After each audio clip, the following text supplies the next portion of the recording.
सपने और लक्ष्य में एक ही अंतर है। सपने के लिए बिना मेहनत की नींद चाहिए और लक्ष्य के लिए बिना नींद की मेहनत। तो ये जो कोट है इसको बहुत ज़्यादा लिटरली नहीं लेना है। सभी चीज़ों की जरूरत पड़ती है, हमें नींद की भी जरूरत पड़ती है। बट इस कहने का मतलब ये है कि अगर आप लक्ष्य प्राप्त करना चाहते हो तो जो आपके लक्ष्य उस पर कोई और चीज़ हावी नहीं होनी चाहिए। आपकी नींद, आपका आलस, इन चीज़ों पर हावी नहीं होना चाहिए। इसका ये मतलब ये है। और ऐसे सपने देखने की बात है तो मुंगेरी लाल के हसीन के सपने की तरह लोग सपने तो देखते ही रहते हैं, बट सच करने के लिए क्या करना पड़ता है? नींद से जाग के और उस ओर अग्रसर होना पड़ता है, उस ओर आगे बढ़ना पड़ता है।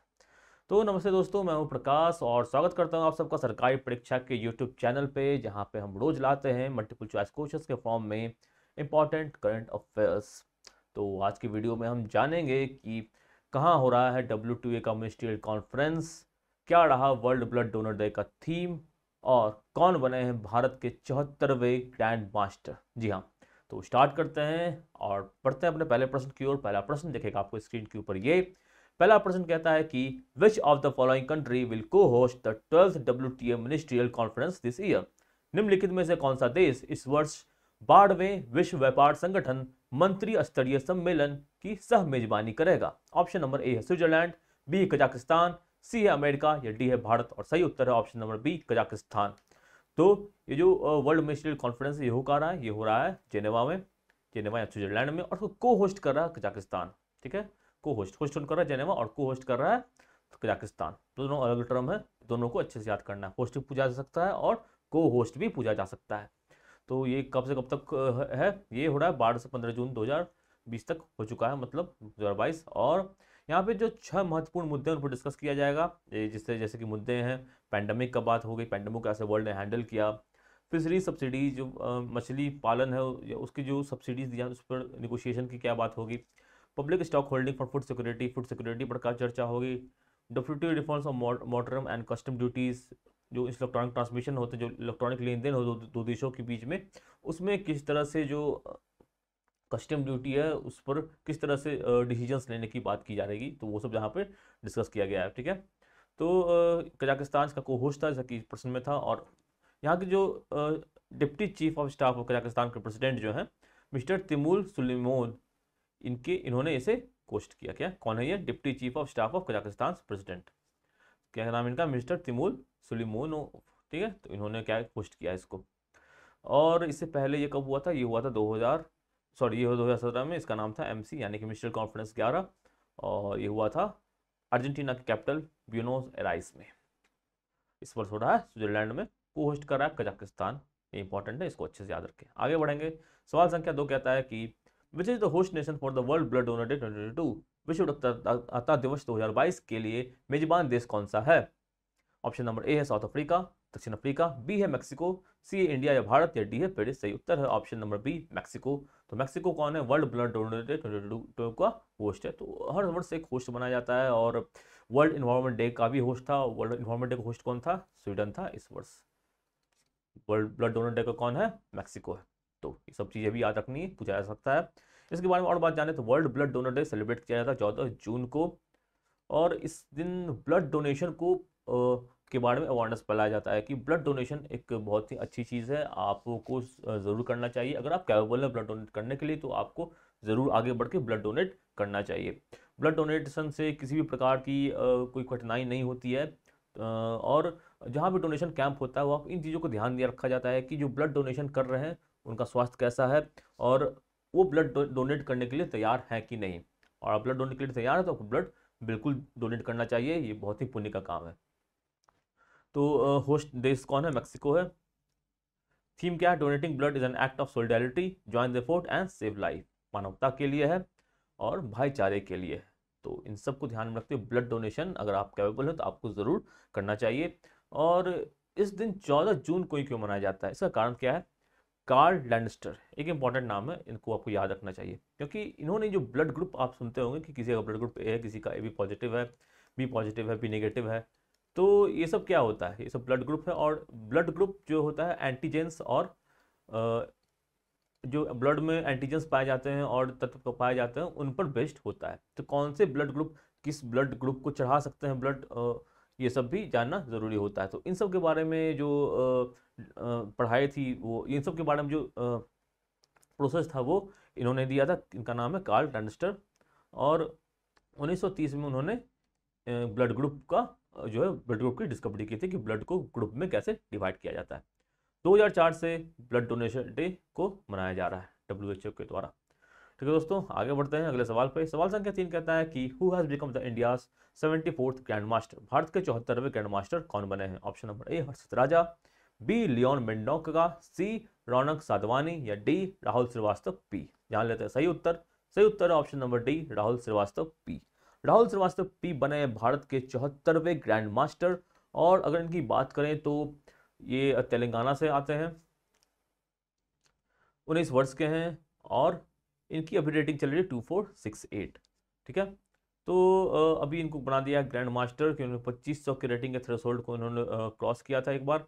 और अगर इनकी बात करें तो 73वें ग्रैंड मास्टर हैं। जो पहले ग्रैंड मास्टर भारत के कौन थे? वो थे विश्वनाथन आनंद, और 73वें ग्रैंड मास्टर बने हैं राहुल श्रीवास्तव पी। यानी विश्वनाथन आनंद के बाद कई सारे ग्रैंड मास्टर बने हैं, और अब लंबा सफर भारत ने अब 74 ग्रैंड मास्टर जो है अब तक दे चुका है। 73 ग्रैंड मास्टर अब तक 74 में कौन था? भारत सुब्रमण्यम, और 74 ग्रैंड मास्टर बने हैं राहुल श्रीवास्तव पी। भारत अब तक 74 ग्रैंड मास्टर जो है वो दे चुका है विश्व को, तो बहुत बड़ी बात है। अगर बात करें ग्रैंड मास्टर की उपाधि देता कौन है, तो ये देता है फिडी। फिडी बेसिकली चैंपियनशिप का जो चेस का चैंपियनशिप होता है, चेस जो रेगुलेट होता है उसकी गवर्निंग बॉडी है। इसका हेडक्वार्टर है स्विट्जरलैंड में, लॉन से स्विट्जरलैंड में। तो जैसे क्रिकेट का ICC होता है, वैसे ही चेस का फिडी होता है। तो फिडी ही किसी भी खिलाड़ी को ग्रैंड मास्टर की उपाधि देता है। कब और कैसे देता है, ये जानने का एक इंटरेस्टिंग थॉट प्रोसेस है। इसे कभी हम किसी वीडियो में जरूर समझाएंगे। तो आगे बढ़ेंगे अगले सवाल पे। सवाल संख्या 4 कहता है कि who has won the title of Azerbaijan F1 grand prix. Azerbaijan F1 grand prix का खिताब किसने जीता है? ऑप्शन है A Max Verstappen, B Carlos Sainz junior, C Charles Leclerc, या डी वाल्टरी बोटास। तो सही उत्तर जान लेते हैं। सही उत्तर option number A Max Verstappen. तो इन्होंने जीता है, और ये रेडबुल टीम की तरफ से खेलते हैं। ये इनका 25वां जो है फार्मूला 1 ग्रैंड प्रिक्स जीत है। और अगर इसकी बात करें, अज़रबैजान की बात करें, तो अज़रबैजान को जो ग्रैंड प्रिक्स इन्होंने पहली बार जीता है, और इससे पहले इसकी पोडियम तक भी नहीं पहुंच पाए थे। पोडियम तक पहुंचने का अर्थ क्या होता है कि पोडियम पहुंचने का अर्थ क्या है कि आप टॉप 3 में हैं। ठीक है, तो जहाँ बाकू के अज़रबैजान में जो भी कंपटीशन होता था, तो ये पोडियम में भी नहीं पहुँच पाते थे। पहली बार इन्होंने पोडियम में पहुँचा और पहला स्थान प्राप्त किया। ठीक है, और कुल मिला के बात करें तो 25 बार तो इन्होंने जीता है, और 66 टाइम्स ये क्या हुआ है, ये पोडियम पर खड़े हो चुके हैं ग्रैंड प्रिक्स में। तो महान खिलाड़ी हैं। आगे बढ़ते हैं। और ये कहाँ से बिलोंग करते हैं? ये बिलोंग करते हैं बेल्जियम से। आगे बढ़ते हैं अगले सवाल पे। सवाल संख्या 5 कहता है कि in which category Indian weightlifter Sanapathi Gurunaidu has won gold medal at IWF youth world championship. किस श्रेणी में भारतीय भारोत्तोलक सेनापति गुडनायडू ने IWF युवा विश्व चैंपियनशिप में स्वर्ण पदक जीते हैं? Option number A men's 55 kg event, B men's 60 kg event, C men's 65 kg event, या डी मेंस 70 kg इवेंट।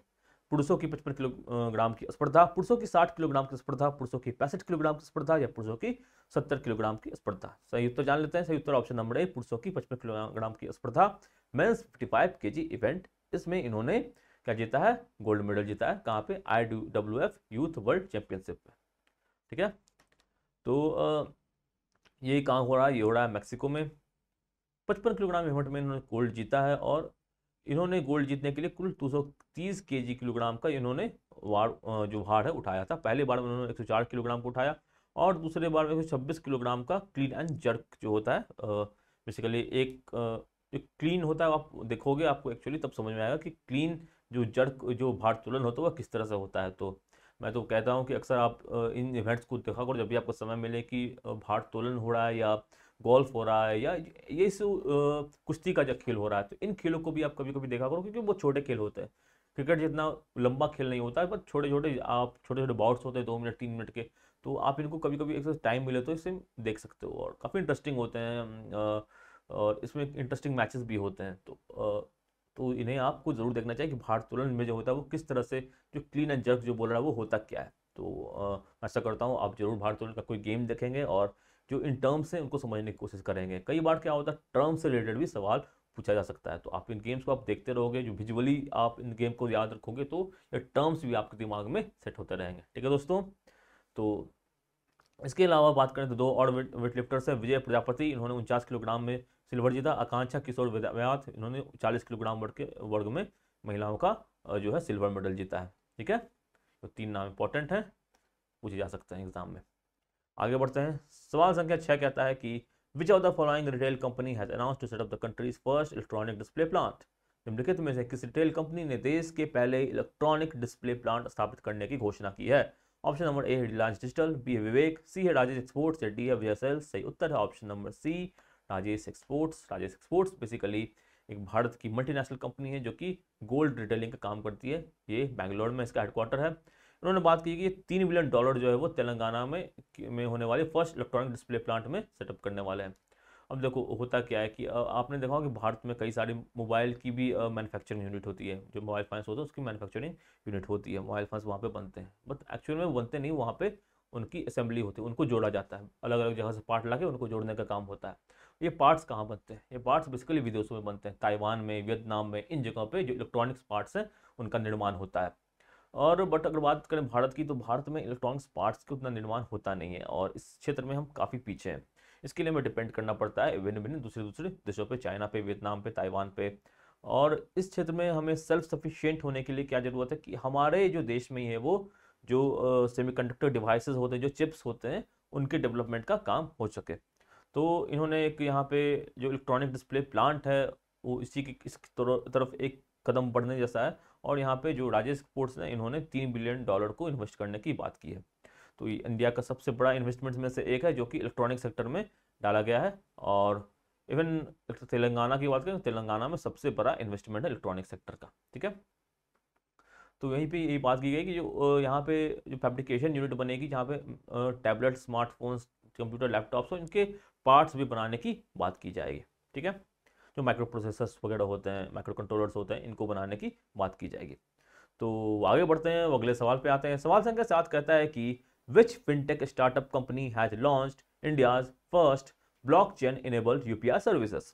किस फिनटेक स्टार्टअप कंपनी ने भारत की पहली ब्लॉकचेन सक्षम यूपीआई सेवाएं शुरू की है? ऑप्शन नंबर ए है पाइन लैब्स, बी है एक्सपे लाइफ, सी है मोबिक्विक या डी है रेजर पे। सही उत्तर option number B, Xpay dot life. तो एक्सपे डॉट लाइफ एक फिनटेक स्टार्टअप है। फिनटेक का अर्थ हुआ कि फाइनेंशियल क्षेत्रों में जो स्टार्टअप्स होते हैं, जो फाइनेंस प्रोवाइड करने का काम या बैंकिंग सेक्टर से रिलेटेड जो कंपनीज होते हैं उन्हें फिनटेक स्टार्टअप्स कहा जाता है। या जो यूपीआई पेमेंट्स को भी अपना एक यूपीआई पेमेंट्स बनाते हैं, उन्हें भी फिनटेक स्टार्टअप्स के रूप में जाना जाता है, ऐसे कंपनियों को।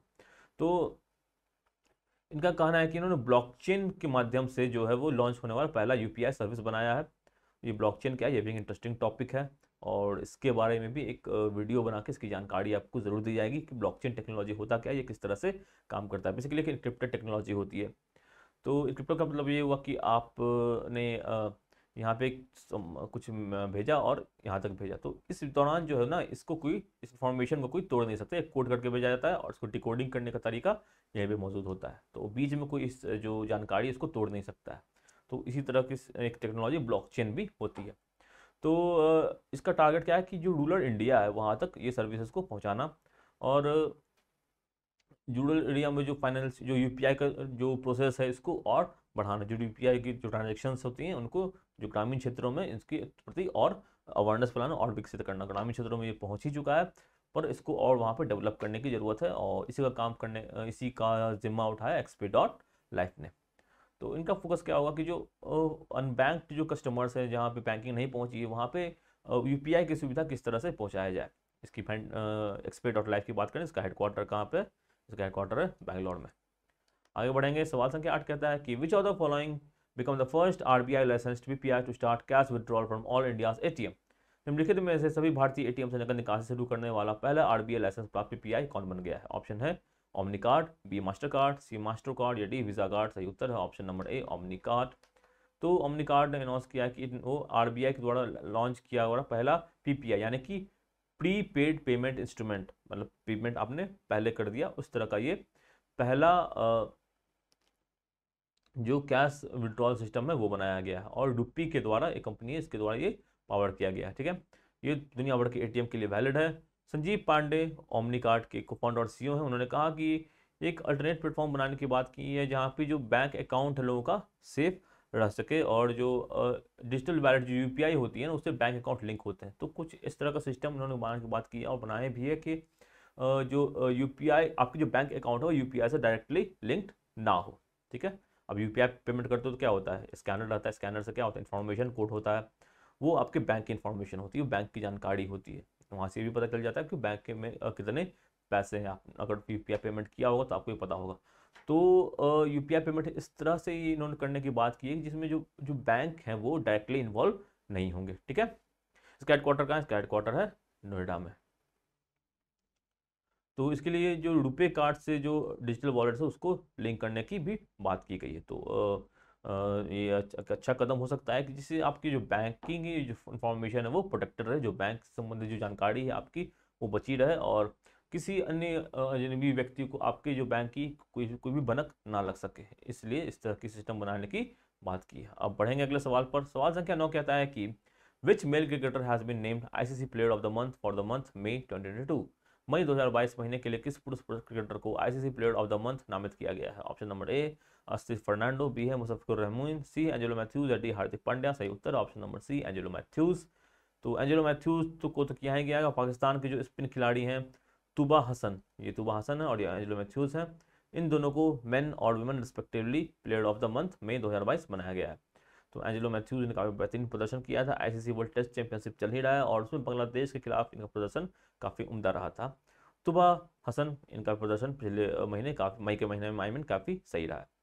तो इन्हें बनाया गया है क्या, ICC women's player of the month. बढ़ते हैं आगे अगले सवाल पर। सवाल संख्या 10 कहता है कि which of the following state has won the title of Khelo India youth games 2021। निम्नलिखित में किस राज्य ने खेलो इंडिया यूथ गेम्स 2021 का खिताब जीता है। Option number A Haryana, B Maharashtra, C Karnataka या डी उत्तर प्रदेश। सही उत्तर ऑप्शन नंबर ए हरियाणा। तो हरियाणा ने टाइटल जीता है 2021 में। तो हरियाणा इस खेल का इस वर्ष होस्ट भी था और 52 गोल्ड मेडल हरियाणा जीता है। ठीक है, 39 सिल्वर जीता और 46 ब्रॉन्ज मेडल जीता है। 137 टोटल गोल्ड मेडल हरियाणा ने ही अकेले जीता है। महाराष्ट्र इसमें सेकंड आया 125 गोल्ड मेडल्स के साथ और कर्नाटका इसमें थर्ड आया है। हरियाणा की ये दूसरा टाइटल है खेलो इंडिया का और हरियाणा ने इससे पहले जीता 2018 का जो इनॉग्रल टाइटल हुआ, मतलब 2018 से खेलो इंडिया चल रहा है और 2018 में जो खेलो इंडिया हुआ था वो भी हरियाणा ने जीता था और 2021 का टाइटल जीत के ये इनका अब दूसरा खेलो इंडिया टाइटल बन चुका है। ठीक है, बेसिकली ये आपका अलग कह सकते हो ओलंपिक्स टाइप के गेम्स होते हैं बट ये नेशनल लेवल पे होते हैं, राज्यों के बीच ये इस तरह की प्रतिस्पर्धा होती है खेलो इंडिया यूथ गेम्स में। ठीक है, तो ये थे आज के महत्वपूर्ण 10 सवाल। आशा करता हूँ आपको ये वीडियो अच्छा लगा होगा, सारी इन्फॉर्मेशन आपको समझ में आई होगी। अच्छा लगा तो लाइक कीजिए, शेयर कीजिए दोस्तों के साथ, कमेंट कीजिए आप किस तरह के और वीडियोस देखना चाहते हैं। साथ ही साथ आप सरकारी परीक्षा को जरूर सब्सक्राइब करें और बेल आइकन को जरूर दबाएं। इससे क्या होगा, जब भी इंपॉर्टेंट नोटिस होगी, जो भी इंपॉर्टेंट इन्फॉर्मेशन होगी वो आपको जानकारी तुरंत प्राप्त हो जाएगी। और साथ ही साथ आप जो डेली क्विज होती है सरकारी परीक्षा की वेबसाइट पर उसे ज़रूर अटैम्प्ट करें, क्योंकि इससे क्या होगा कि आपकी जो तैयारी है वो रोज़ एक कंसिस्टेंट वे में बढ़ती रहेगी। आप रोज़ कुछ ना कुछ सीखते रहोगे, कुछ ना कुछ पढ़ते रहोगे। तो इसी के साथ चलते हैं। आशा करता हूँ आप सब अच्छे रहेंगे, स्वस्थ रहेंगे, आपकी पढ़ाई लिखाई सही से चलती रहेगी। और तब तक के लिए धन्यवाद, मिलेंगे जल्द ही। जय हिंद।